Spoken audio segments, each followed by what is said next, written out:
Hello all. Well, here in San Francisco it's a lot cooler.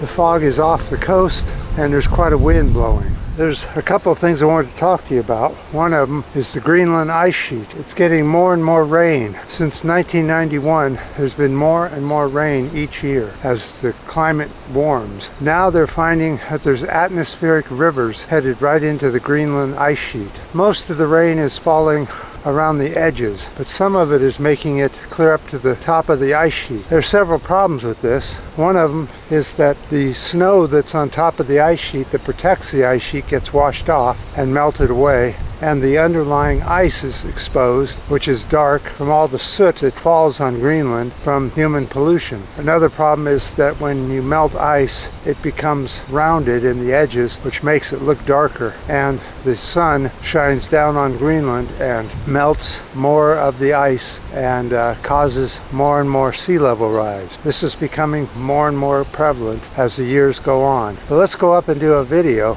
and find out something else that's going on from global climate change.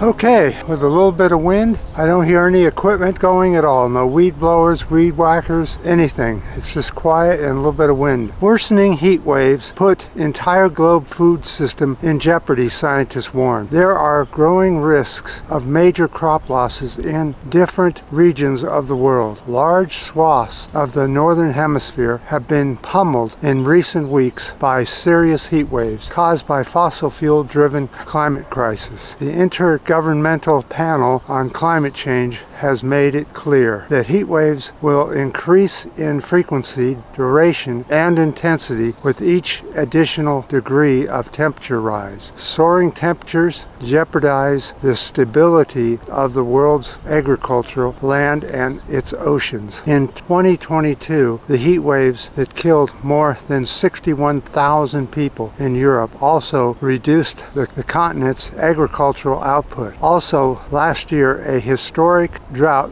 in China resulted in crop losses, while a heat wave in India undermined wheat exports.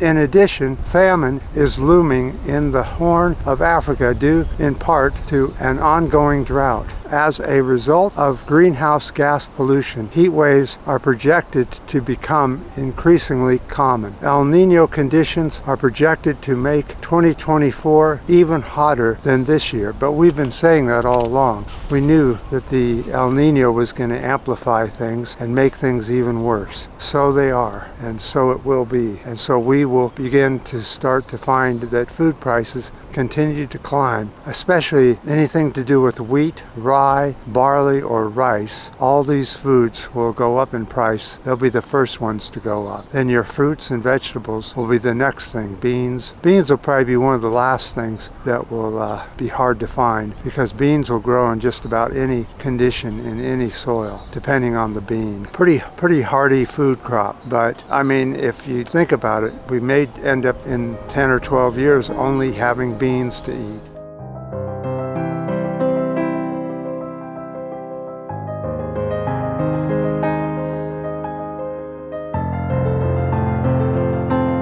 Can you imagine the world this is going to bring? Now, a lot of people are saying that all this heat is just natural and will come down next year and the year after, according to the climate deniers. Well, that's not what the science is showing. They say that scientists are only there to make money. Well, isn't that true with everything? Doesn't mean they lie about stuff. They just do the science and tell the results. If the science showed that we were having climate cooling, would you say that that was bullshit too, just because it was science? Why is science all lies and everything else is okay? Your doctors, your medical people, they're all okay except you give them vaccines. But people don't like vaccines vaccines, or some of the climate deniers can't stand vaccines and they're non-vaxxers as they're called. But as we know, truth can come in many different ways, and science is very, very truthful. So is the medical industry. They have 12, 14 years of schooling, and then they have all this research they do before they put out their results. So it's very, very accurate, and it's been that way. That's why we have planes that fly and cars that drive and medical equipment that runs and TVs that run that are super thin, and everything else is because